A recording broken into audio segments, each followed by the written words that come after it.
wabarakatuh. Halo semuanya, selamat sore. Perkenalkan, nama saya Asti Aulia dan rekan saya Sylvia Sribilani, kami dari program studi Pendidikan Guru Pendidikan Anak Usia Dini Universitas Pendidikan Indonesia. Halo sahabat podcast. Saat ini kita akan membahas tentang dakwah dalam Islam, khususnya bagaimana metode dan etika dakwah di era modern yang semakin berkembang terutama dengan adanya media sosial.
konten yang emang apa sih namanya tuh berbau-bau dakwah gitu ya. Jadi konten yang kita buat itu tidak hanya sekadar untuk seru-seruan semata, tapi juga bisa bermanfaat gitu ya, apalagi dalam hal dakwah ini gitu. Mungkin itu dari saya. Baik, sangat luar biasa sekali pendapat dari Pak. Mungkin kita lanjut saja. Menurut pendapat Hilda itu metode apa sih yang paling efektif di era sekarang ini? Benar yang dikatakan oleh bahwa zaman sekarang itu pasti orang-orang melakukan jauh dari handphone bahkan sampai 24 jam, dan kita juga memegang handphone itu lebih banyak menerima informasi dari handphone. Kita sebagai pengguna teknologi kita juga harus jadi membuat isi-isi teknologi seperti konten yang berisi mengajak kebaikan, mengingat seperti itu. Karena sekarang ini banyak sekali konten kreator yang membuat video kayak sebagai edukasi atau kita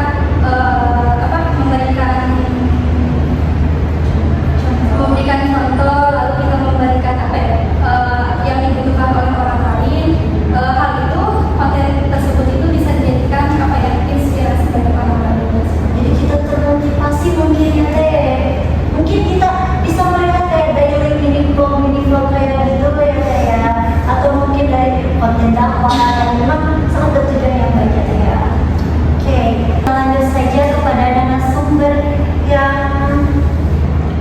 yang ketiga mungkin ya Teh. Betul Teh. Oke, menurut pendapat Teteh sendiri metode dakwah apa sih yang paling efektif di era digital saat ini? Ya benar kata saya sih Pak dan juga tadi, metode yang paling efektif untuk zaman sekarang itu ya di media sosial, melalui platform YouTube, TikTok, Instagram, dan kawan-kawan podcast juga gitu. Karena anak muda zaman sekarang itu lebih sering mencari atau menerima informasi dari platform tersebut. Ya mungkin anak muda sekarang tuh lebih suka scrolling ya kita stay di HP tuh kayak 24/7 mungkin ya. Oke, baik, terima kasih ya Citra sudah mengungkapkan pendapatnya. Sekarang kita lanjut saja kepada narasumber yang terakhir. Oke, Teh Aura. Kalau menurut pandangan aku sendiri ya, bukan hanya di era digital aja, kan kebanyakan sebagian orang itu tinggal di pelosok, otomatis nggak ada internet dong. Iya, betul banget. Nggak ada internet. Nah itu kalau nggak ada internet, kalau misalkan di desa itu mengadakan pengajian atau kajian, nah kita bisa mengikuti kajian dan pengajian itu. Bisa datang gitu. Bisa datang ke sana langsung Ya, ya, atau Teh. dari berita atau dari koran. Jadi bisa langsung ya ke sana ya. Oke, baik, terima kasih Teh Aura sudah mengungkapkan pendapatnya. Teh, kan kita tuh sering sekali membahas tentang dakwah dan tadi juga sudah disinggung gitu Iya, terkait dakwah yang baik itu kayak gimana, terus metode dakwah yang efektif gitu bagaimana. Kemarin sempat viral ya Teh ya tentang penjual es yang mungkin diolok-olokkan oleh seorang pendakwah. Mungkin sekarang hal itu justru akan aku tanyakan langsung kepada narasumber ini ya Teh, untuk mengajak bagaimana sih pendapat mereka itu tentang terkaitnya kasus yang sempat viral itu ya Teh. Nah kan kemarin itu sempat viral bahwa Gus Miftah itu mengolok-olokkan seorang penjual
ke si bapaknya. Nah, kalau menurut Tesipa sendiri, bagaimana sih humor ketika sedang berdakwah itu masih wajar atau emang ada batasan tertentunya teh? Nah, karena tadi udah menjawab juga ya. Jadi kalau misalkan bercanda itu wajar-wajar aja sebenarnya, nggak ada larangan-larangannya, karena tadi udah disebutin juga sama Teh Hilda bahwa candaan itu cuman buat bisa digunakan ketika kita tuh mau mencairkan suasana gitu ya, biar gak ngantuk, biar audiens itu kembali refresh gitu ya dengan adanya candaan itu. Tapi kita juga harus memperhatikan ada ketika kita bercanda. Ketika kita bercanda juga kita harus memperhatikan audiensnya gitu, perasaannya kayak gimana, kalau misalnya kita bercanda apakah dia bakal nerima atau enggak. Dan juga sebenarnya ini tuh udah diatur sama Allah Subhanahu wa taala dalam Quran surat An-Nahl ayat 125 yang berbunyi A'udzubillahi minasyaitonir rajim wad'u ila sabili rabbika bil hikmati wal mau'izatil hasanah. Yang mana maknanya itu kita harus melakukan dakwah dengan cara yang baik, bijaksana, dan juga dakwah tersebut bisa diambil hikmahnya gitu ya oleh audiens, tidak hanya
dalam Islam dakwah itu bukan tentang apa yang disampaikan, tetapi bagaimana juga cara penyampaiannya. Kalau dari kita sih gitu.